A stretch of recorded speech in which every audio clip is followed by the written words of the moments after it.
Hello, and this is quite the place. Thank you very much. So, do the next right thing. The prologue. The prologue. What is the next right thing to do in this room? Well, obviously, fill it with lovely people who go sort of like, oh yes, we're really interested in UX and design and engineering, the connections. But also, we have this nagging feeling that, what's next? What's larger than this? What comes after it? Where are we going? So I thought, rather than just do the next right thing, we'd do the next right thing, the everything, everywhere, all at once supercut. Yeah, I did this in Freiburg as well.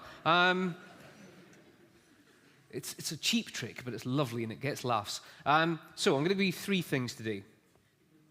First thing is going to be a tool for you to use today, this afternoon, tomorrow when you go back to work, whatever you want. The second will be a mode for tomorrow. So as designers, UXers, engineers, researchers, thinking about, okay, where am I going with this? Where are we going with this? And then beyond that, hopefully, a purpose for a lifetime.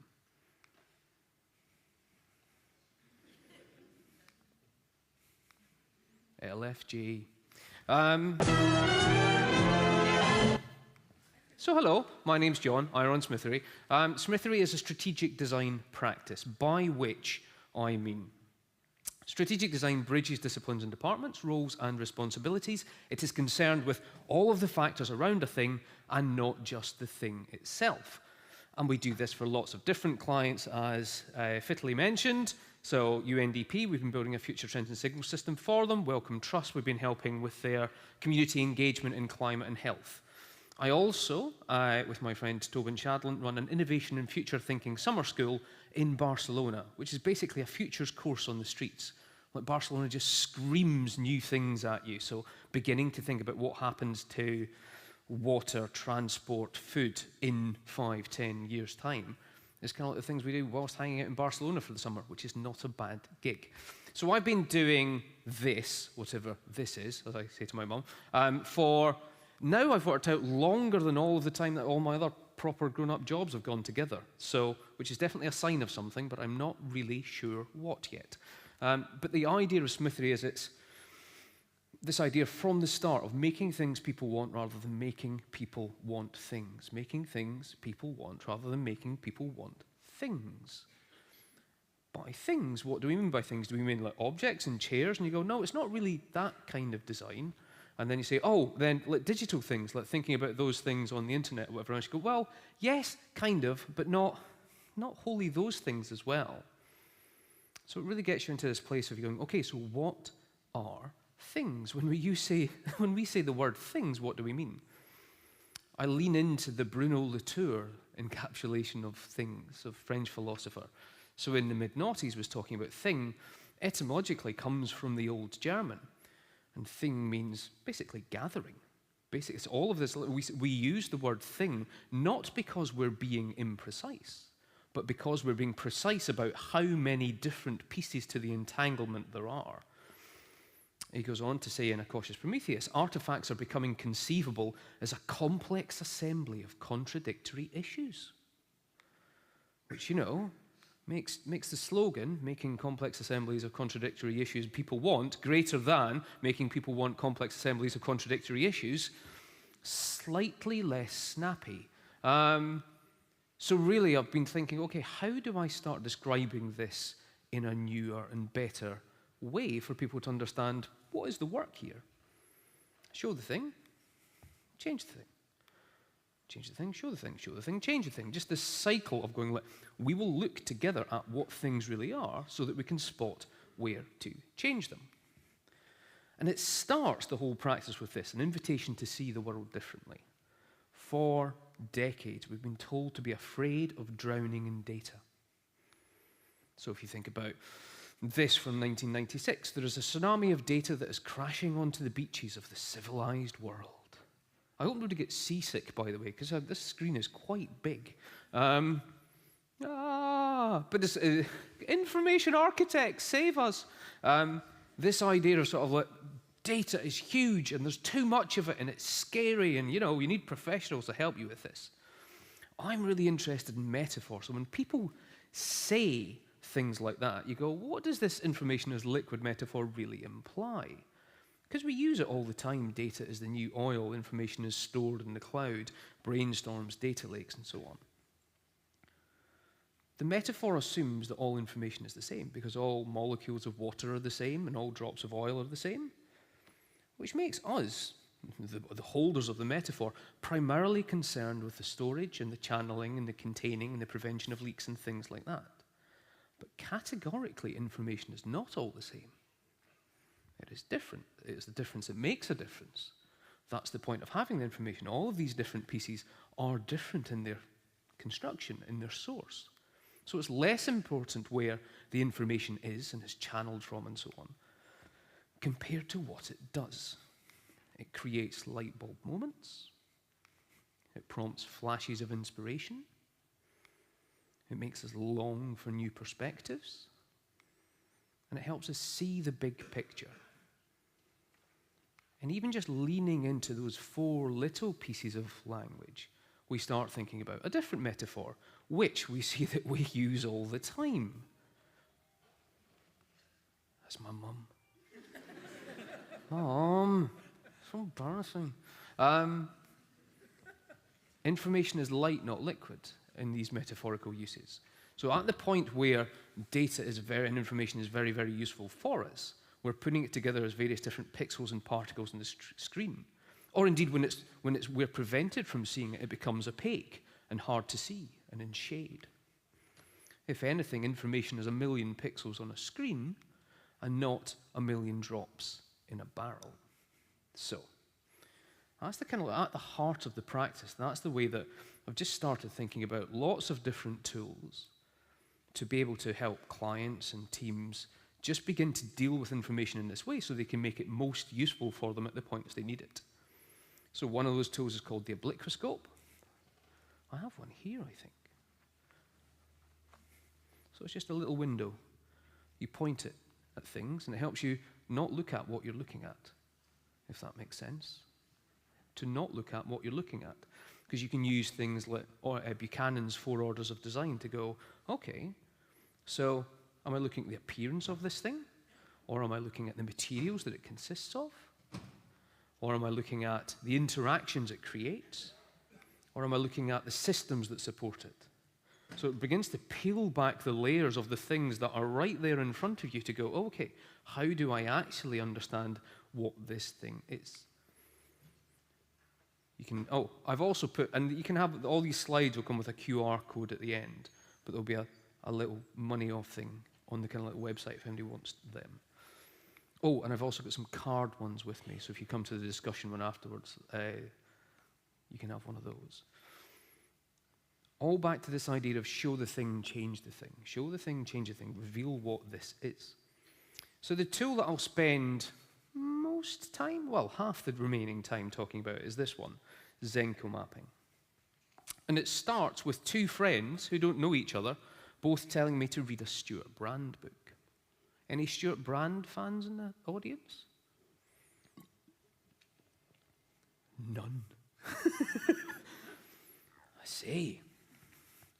Nobody in Antwerp likes this. Anyway, so reading Clock of the Long Now and How Buildings Learn Together, I noticed that Brand uses these 2 pace layers models in both books. Now, the friends didn't know each other. The books were written years apart, but it's one of these lazy things that I love seeing, like sort of like, oh, you've just used the same thing in one book as you've used in the other book. And so How Buildings Learn is all about how the site remains static, while the structure moves slowly, all the way down to the things on tables moving really, really quickly. And then the Clock of the Long Now talks about how culture is long and slow. So when you talk about the culture of a company, it's the work of everyone in that company. When you talk about the culture of a country, it's the work of everyone in that country. So it only changes very slowly over time, all the way up through the layers to fashion, which is really fast, small pockets of people doing something. So having read the book at the same time, I started thinking these 2 things go together, the social and the material, but we never really separate them in our thinking. So I started, as designers do, animating things in Keynote. Thinking about the slow to the fast cultural layers and then weaving them with the fast to the slow material layers. And once I do that sort of thing, because I did economics and econometrics at uni, I'm kind of broken, because I go, oh, there's a model and a framework there. I can turn that into something, very precise. Thanks for the economics laugh. Think of that as the gearbox. And it's essentially built from fast to slow material construction, fast to slow social construction. By social construction, John, you may ask, what do you mean? No. Thank you. Yes! I might make you all sing in a bit. Social construction goes from a conversation between colleagues, understanding in a team, articulation across the business, to what all your users would say. So it can be a very small thing up to everyone's preconceived idea about what something is. And then the material construction goes from a click in a web page to the whole user's basket, to all live baskets on the site, to the whole site, to all the energy use of the site and the storage and the data and everything. You're going to say, what materially is this made of? If you want a simpler example, you could have a family recipe. So the material parts of a family recipe would be the original recipe book, the written on pages, the source of the ingredients, the kitchen equipment. So what makes this recipe happen materially? Whereas socially, it's like, who owned the first book? What were their experiments and the annotations they created? How did they teach it to the family? And how did it get to this status of family legend of sort of like, no, Granny's recipe is this. It's not the one that's in the book, but it's all the social construction around it. It means that I've built this model as a result to think about these things in lots of different ways. So you have material is built from the objects, environments, and systems. The social is built from the conversations, the behaviors, and the interactions. If we purely lived up that axis, we'd argue that the world shapes us. We do everything because of the material world around us, and we have no agency. If we purely lived in this axis, we go, we shape the world, we decide what's important, and anything we ignore does not matter. But really, Zenko mapping examines the interactions between people in the world around them. Simplest way to deploy it is just to draw 3 boxes for each axis. Up the side, up material, you have a sketch. So just people in a room just going, quick sketch. Then you go, oh, that's interesting, maybe we should do that. So you start building the scaffolding around it, so doing the planning, understanding what sort of resources it would take. And then finally you get to structure. You go, we're now making the thing, we're going to put it out in the world. So that's a typical design process that lives up that axis. Then along the bottom, in the social construction, you have team. So the people, the individual, who are working on something all the time, so they have all the information about the project. They speak to people, users, colleagues, academics, journalists, and they say, okay, so how do we find out more about this? But you can't speak to everyone. You'd love to. We don't have the time, we don't have the resources. So we use quant. Quantitative data is human behavior at scale. So you have this construction here that says, right, I can start here, and essentially in Zenko mapping I've got 2 choices. Do we know enough in the team to make a better version, to go into the planning stage? Or do we share? Do we actually just take what we have now and go out and ask questions of people and say, what do you think of this? What if we did this? It could be a colleague, it could be a user, just to get some initial reaction to that sketch. Imagine you did that. You then go over here and go, well, I could go there and look for more data on this. So we're beginning to get a sense of what people are doing. Should we go and get early stage data to try and back some of these hypotheses up? Or actually, do we now know enough to refine the sketch and just go backwards? And the process starts to unfold like this. Every time you're going improve, share, back, forward, where do we go next? And the funny thing about it is, the next time the same team could be working in the same problem, the process will look entirely different. Because of their history and moving through the thing, going, oh, we understand some of this, we have more knowledge, we don't have to go there this time. This is problematic in our company, we don't want to go this way because it takes too long. At every one of those stages, you're basically doing this. Do the next right thing. Do the next right thing. Which, I know it sounds like a Frozen quote, but it's not. It's Frozen 2. And do the next right. Anyway. So this idea of do the next right thing. From talks you've heard already today, So when Christine was talking about moving from the handoff to the understanding of, thinking about your process as a designer and going, okay, so I'm going above that line into the build, the quality of our work changes at that point, perhaps. So how do we make the most of that bridge, or how do we build boundary objects around that to think differently about encapsulating all of that knowledge that's gone into the thing? Or alternatively, thinking about next thing, yes, get into the environment, understand where that data came from. So don't just be drifting towards the quant and just basing it on the quant. Come back into the qual and think about, okay, where can I be looking for more of this information? How can I understand the context in which it was collected? What's the kind of like the why behind the what? My favorite little use of it might be this. It's like completion is not the success criteria. So getting to the top right is not what is demanded of this design model. It's basically going, I can use this to just do a little project to validate or invalidate something and finish. And I see a successful little journey and go, well, I have saved all the time and effort and money of dancing around those kind of like higher order boxes just by doing some good work and understanding what we know now. When you start stacking them up onto lots of journeys altogether, that becomes really interesting, because you can map the instances of how things work around here. Then you can think about, okay, so given I know all that, what are the issues? Where are the problem spaces that we keep bumping into different things? And then finally, you can go, well, I need some interventions by design or deployment in order to start really understanding where we need to change our process as an organization as a whole. Show the thing, change the thing. Show the thing, change the thing. It's something that I've drawn so many of these just on kind of like tables and just identifying problems that I've given up keeping them because there's now sort of like stacks and stacks of them at home. But every time it's kind of like you're telling the story with someone and working out how this different model helps you think and helps you decide where to act next. It's continuous contextual decision making. Or, do you want to sing? I think we owe this palace a song, don't we? So I'm going to click the button, and that's going to happen again. But we'll go backwards. Oh, fuck it. I think you should all stand up. Everybody stand up. Everybody stand up. Come on. It's been a long, slow, sleepy lunch. Do you want to hear it one more time before we all have to sing it? Do you want to hear it once? Right, we'll go through it once so we understand the beats, and then I'll go back and then we'll do it again. So.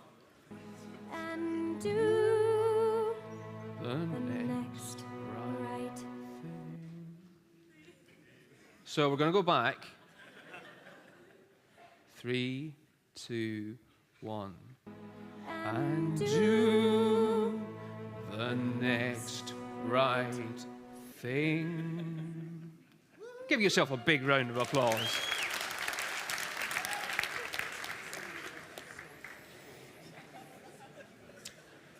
So, don't invite that Scottish bag, I know. This is the point where people go, oh no, this is good. Now show us some case studies about it.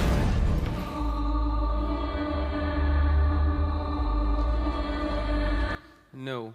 The case studies are in the other talk that I did for Smashing earlier in the year, but there's a link to that there, and we'll put that in the end.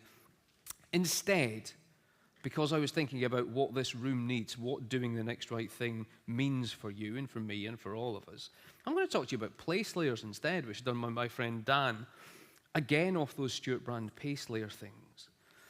But when I saw that, I thought, oh, maybe these two things go together. Maybe sort of like beginning to think about objects, places, services, systems, and systems of systems is important work moving forwards. Plus, it gives me a chance to do spinning round graphics again, so that's quite nice. So this is called Zenko Systems. So what we have here is the material and the social stuff. Up the middle, you have objects, places, services, systems, and systems of systems. The social is built from the participative So when you're kind of sort of in the quick social stuff, right, you are involved in the process of deciding something. The further up into the system it disappears, it becomes representative. You have a politician or a boss or a shareholder who's making decisions that are out with your control. And then the material side is from the operative, so you have your finger on the button, all the way up to the subjugative. Essentially, you're in the system and you can't really control much of the materiality. You just have to do what it says. You have to drive on that side of the road because the whole country is set up to do that. It's then fun beginning to map things onto it. So these are the bins that sit outside my house. What is a bin? Well, a bin is, yes, it's the bin, but also we've all got one, and we all talk about them and use each other's when ours are full, but then the whole street is set up for the lorries to come down and pick them up. The lorries have to go somewhere, so there's all the kind of like council material and so on, but then you have council employees and local councillors, which, you know, paid for by council tax, and you choose them through local elections, and then you go further up and you go political parties, recycling, policies, national waste capacity, and so on. But you begin to start doing this. You draw a system map from an object perspective. So rather than, system mapping can be like big and sprawling and difficult to this, but when you locate it in an object perspective, suddenly you go, oh, these connections are kind of like make up what the wheelie bin is. The further back you look, the more opaque things become, but that's right, because it's really hard to see the local council and the bylaws and so on. You have to do a bit of work, whereas the bin is right there. And in essence, this is what a thing looks like. So when we're talking about a thing, this is a thing. It's a complex assembly of contradictory issues. This is what a thing is. And so therefore our work, our job, is to think about the thing being inseparable from all of that stuff. And our role in this process to engage, to unwind, to infect, to hijack or rewire the system. The more you're able to see a thing, the more you can imagine how it might change. Show the thing, change the thing. And this is a process that we've only been working on this year, but it's been really interesting doing it at the design school, been teaching at the RCA on design futures, and then running it at Barcelona Design Week. Just how quickly people are able to suddenly map out what a thing is and point at a thing and go, oh, I hadn't really seen this connection before. I hadn't seen that we should be operating at this level up here and over here in order to change the thing we thought we were looking at before. The one question that comes around quite a lot once we do these workshops and client things is designers come up and go, this is really interesting. Where are these jobs? Where are these jobs that you sort of like you're allowed to do this as a designer, as a UX person, as an engineer? Where's the job description that says, I want to do strategic design, I want to do this? And Tobin and I were talking about this last week. And it's almost the wrong question. It's not about where the jobs are, it's where the work is. Okay, not where the jobs are, but where the work is. Because imagine you're kind of like, and I feel like we only touch on certain object and slightly in place. Your job is to reveal this to the rest of the organization and go, okay, so now that we can see the thing, maybe we can change the thing. There's no real job description that does that beyond the sort of like, we should do this because, you know, we need to, because this work is coming to everybody's job. This sort of understanding of the connection of the impacts of the challenges that we're about to face are significant, and no one else is doing this. That quote, no one's coming, it's up to us, right? No one's magically going to swoop in and do this work. We feel that we're under capacity when at a time that every design job is a climate job. But I don't want to concentrate on the sort of like the thing you do day to day either, because you are so much more than that. I mean, I've heard your singing voices at least. This work can start at home. So this is our garden. So we moved into a new build house in the UK, and that's what we were given, just a turfed, grassed piece of thing, because that's how houses are built in the UK. They just scrape the entire land and go, right, clear all this, all nature can die, and then we'll put houses down. There was a design project out of Goldsmiths in the RCA called My Nature Watch Camera. And it was really exciting. It was build your own Nature Watch camera with the kids. We did that, very excited, put it outside, neighbours. And we thought, oh, so we moved it around the garden, nothing, neighbours. And then we thought, all right, we've got a bird feeder. We put the bird feeder up, put the camera in front of it. Neighbours. I like it. So we realize it's something like, okay, so we have to think more systemically about this. What is it birds need? What is it birds like? How do we learn to make our garden somewhere that is suitable for birds to come? Prompted by this intervention, prompted by this Nature Watch camera. So we started digging out all the grass. We started putting in lots of different sorts of planting so they had places to hide. We made a pond out of a basin. We just put it into the ground. And all of a sudden, you start to get wildlife. And once you get wildlife, then you get birds. Because they're going, oh, actually, there's places for hide. We don't just have to feed on the stuff that you're feeding us because there's other stuff in this living place. But that just felt like doing this, like just thinking about our garden in this place. And we thought, okay, nature doesn't think like that. Birds don't go, oh, you seen around John's house? There's some amazing things, and they've got a camera as well. We should just pop around there. How far is it? It's about half a mile. No, that's too far, Bobby. Why have you brought me on stage, Bobby? I don't know. Who are you? So I did what 46-year-old people do and wrote a blog. Hands up who blogs. 2 more people than like Stuart Brand. But it's a really good way of just sort of like putting things out in the world. And just even if you're just explaining it to yourself and a couple of neighbours. I did weird things, like I bought 50 hedge plants. We didn't need 50 hedge plants, but the offer was too good to be true, and I am Scottish. 50 plants for £50. I mean, seriously. But it meant that we could give them away to neighbours and go, look, we've got these natural species. Do you want some of these? And everyone goes, oh, yeah, well, I hadn't really thought about it, so I will. Suddenly, all of the different sorts of insect and bird life we were seeing goes up. A researcher from BBC's Gardener's World gets in touch. So you should blog more, because the BBC read it, apparently. And said, do you want to do a little viewer's video of this? And I just thought they meant for the website. And I thought, sure, I'll do that. And then, yeah, this July I was on BBC Two talking about rewilding gardens, which is very strange. Of all the telly that I thought I'd ever be on, it wasn't Gardener's World.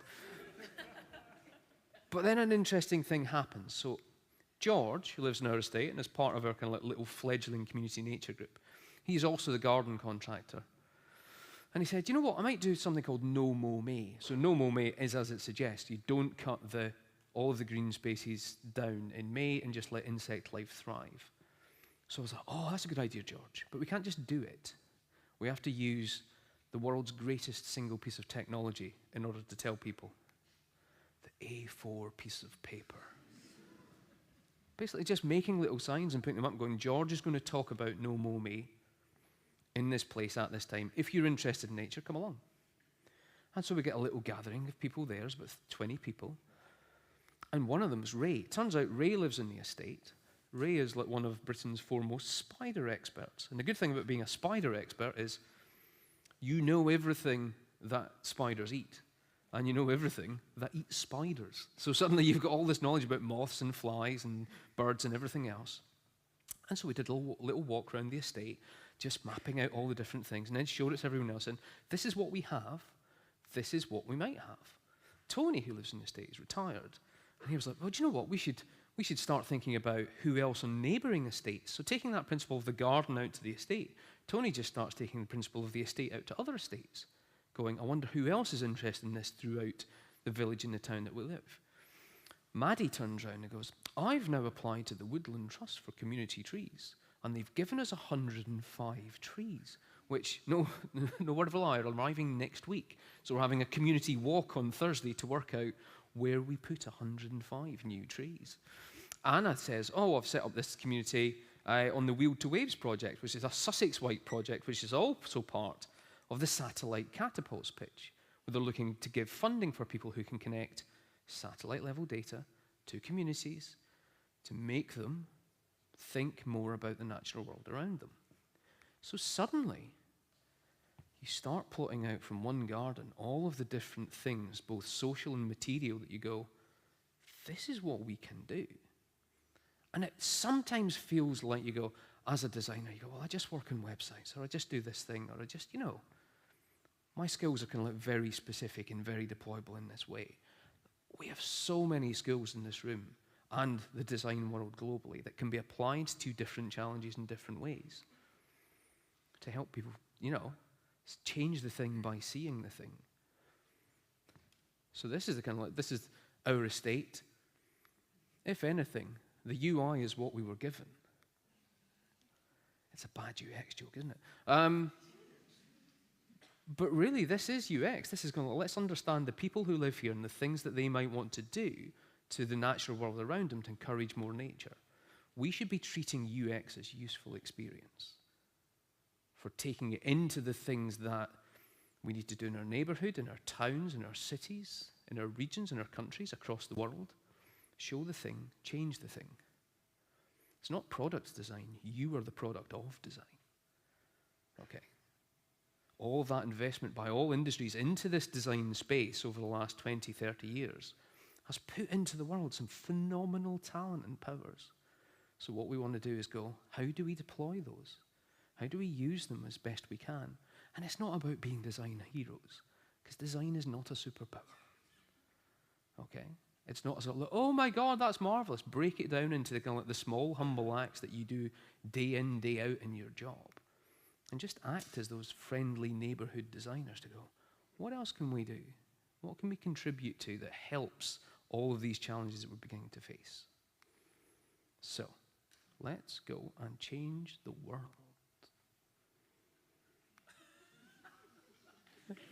Hey!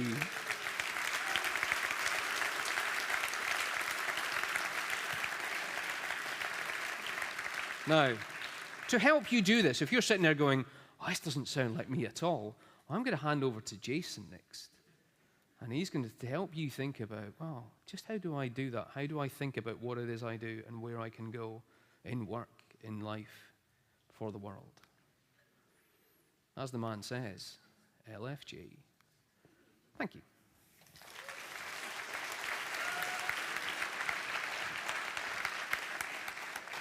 Hey, John, would you like to join me for a little conversation? I have so many things here all over, so please join me. I think we'll have to stand up in a moment because there are some people who want to see the Zenko mapping in action. Oh, yeah, fine. Right? But maybe before we do that, just getting there, kind of always think about like the things that you show, the connections. And I think that one thing that I kind of noted, that you really need to see what's in front of you in order to be able to change it. Yes. Very often, I think, and many of us maybe see here in this room as well, feel like you might be feeling a bit stuck in your company organization that doesn't maybe value or feels like it doesn't value your work or in some way doesn't really help you to really bring UX throughout the entire organization. So if you happen to be in this sort of situation, first you need to understand, I guess, what are the different things that people on different levels care about, and then create this sort of mapping, or how would you proceed there to really introduce a change? So I guess there's always that thing. I mean, I think back to the last time I was employed by another company in a what might be considered a job. My job was like the in-betweenness, and I almost so I was chief innovation officer, but I made a point of thinking about the in-betweenness. So there's that famous story of the professor who goes into a class with a bell jar, and he fills it up with rocks, and he asks the student, how full is this?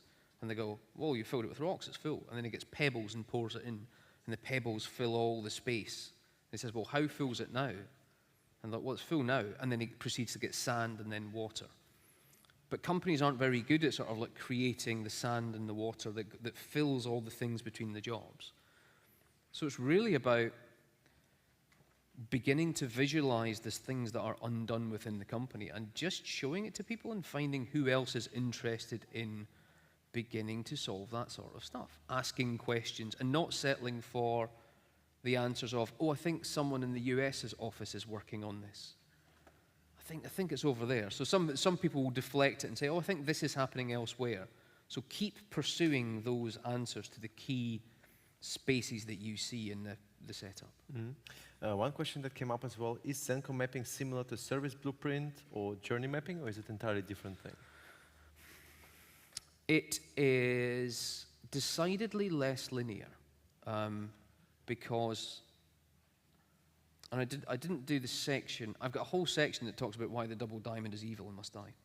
But that felt like it would bring the mood down. But essentially, it's this relentless left to right linear notion in all design models, which are a lie, because that's not how design works. And it's sort of like the shapes and the sizes of various different models. If you're just forcing people left to right and you just use time as the x-axis, then you're not really giving yourself the freedom to not go complete. back and then yeah, because it jump. feels like failure. Yeah.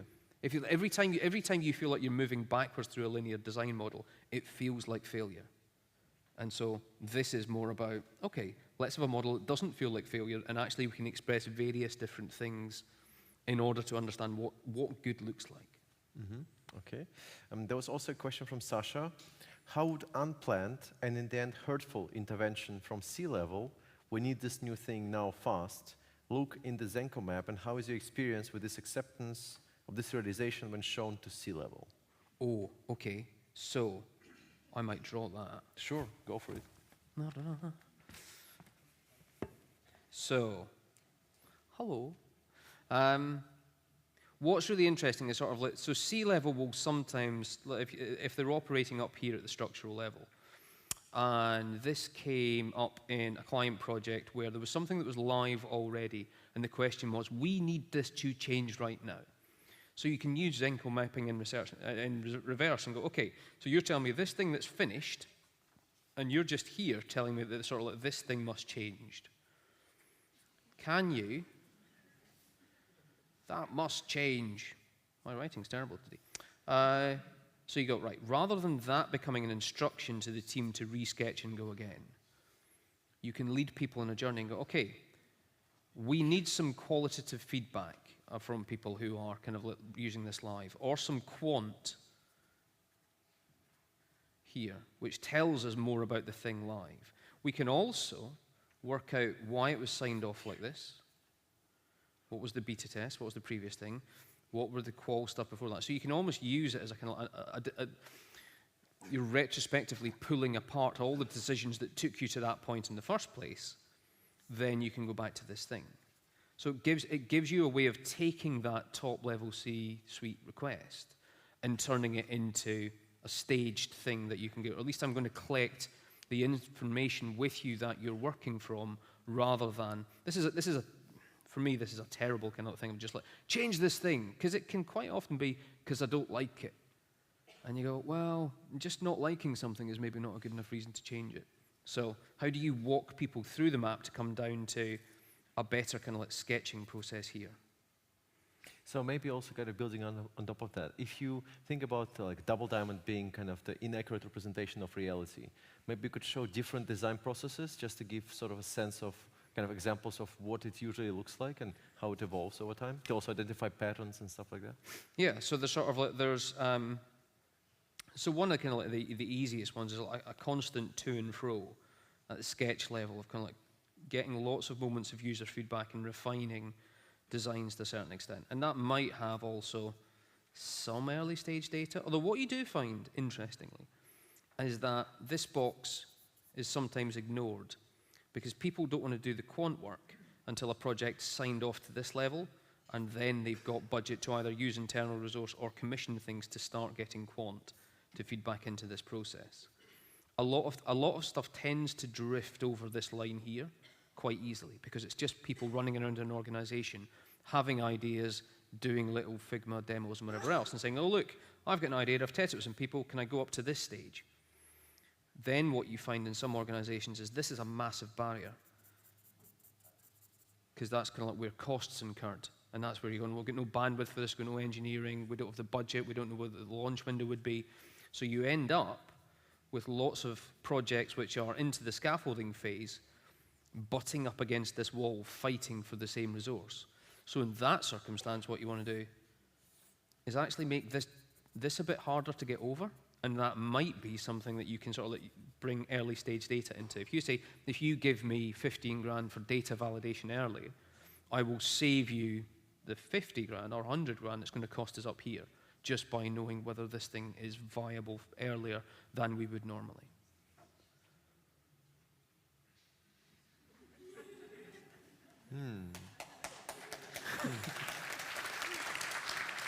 Yeah, I think in general it's kind of interesting to see patterns. I think that once you start doing that, this is kind of because, I heard about this maybe 3 months ago Yeah. from you, like from a video that you recorded.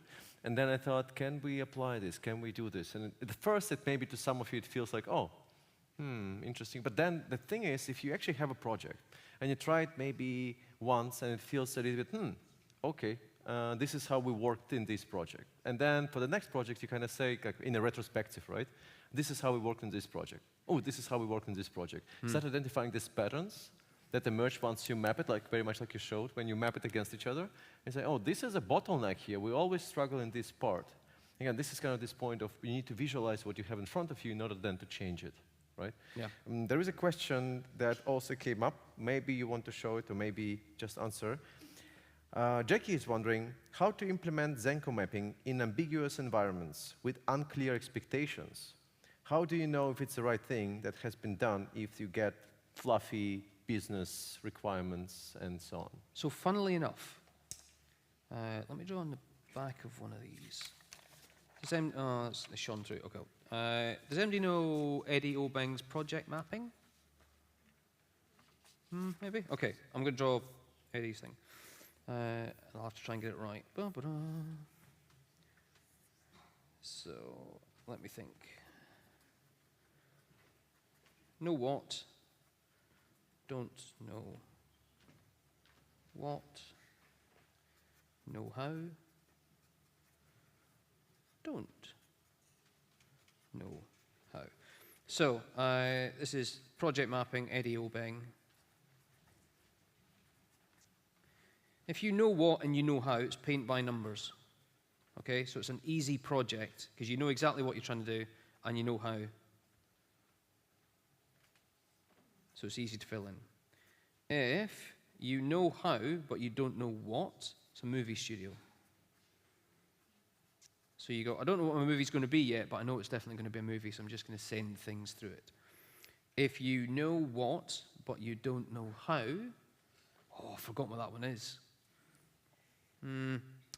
I'll come back to that. But this, like, don't know what and don't know how. So this was kind of like foggy project. And so Colin at the BBC asked, when he saw the Zenko mapping things, like, we map lots of our projects using Eddie Obeng's thing all the time, and tons of them end up as foggy. Okay, and that's actually no use, because if everything's one quadrant, you're going, well, that doesn't tell us anything that we can use. So really, they wanted to use, and that was kind of like, so you see when the thing went, you start mapping lots of projects on top of each other, and then you start doing the interventions. And as interventions, you mean kind of changing the way of working? Changing process, changing way of working, and so on. Yeah. So you begin to learn how the organization works like that. So it gave them a way of teasing apart, okay, so when we mean foggy projects, maybe we can start categorizing them in different ways and finding new muscles and new ways of sort of like going about a project that takes us out of this not knowing how to start. If you are, to bring it back to the kind of like the core of the question as I'm thinking about it, if it's really something new and you've got no idea, and there's a couple of you sitting down here doing sketches, my preference always, as a kind of like an old school market researcher originally, is go this way. Just keep discovering. Oh, maybe I'll do the metaphor. So we did a metaphorical project mapping with, and my friend, who did it? Me, Ella, Simon, Fraser. If you go too far this way, if you keep gathering things, you get lost in the forest of constant chatter.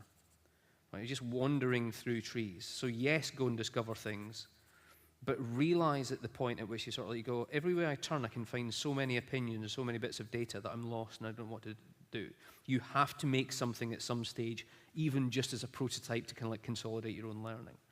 But equally, and one of the stories Ella told was that spending too long doing that on your own makes this a mountain range. It's easy to cross down here.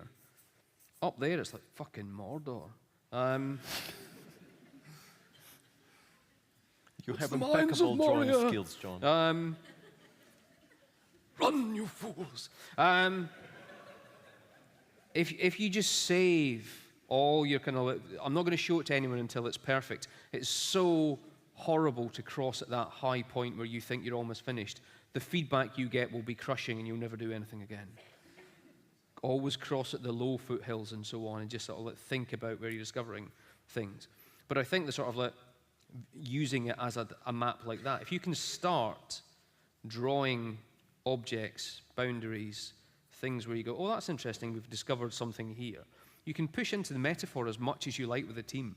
And actually that really works well, because if there's 5, 6, 10 of you in a team who've got the same metaphors, you can then start explaining sometimes quite complex concepts in a simple language that you go, oh, I think we're lost in the forest. We need to cross the mountains a bit sooner than that. What's the thing that we are able to do? And it's a way of building learning as you go. There's a great book by Peter Turchi about maps, where he points out that maps are for two things. Maps are for exploring and presenting. So they're not just for showing you what exists, but they're showing you, you know, here be dragons. You go, we haven't been there, but we should go there, but we have to find out all the things on the way that will help us get there or prevent us doing so. Right. Well, if you have more questions on Zenko mapping or anything else, really, or mountains, or dragons, or Lord of the Rings. Yeah, or anything. You can also find John as well next to the Smashing membership stand, where we also sell books and stuff, by the way, during the break, the next break. But we're going to move to the next talk for now. John, thank you so much for being with us. A round of applause to John.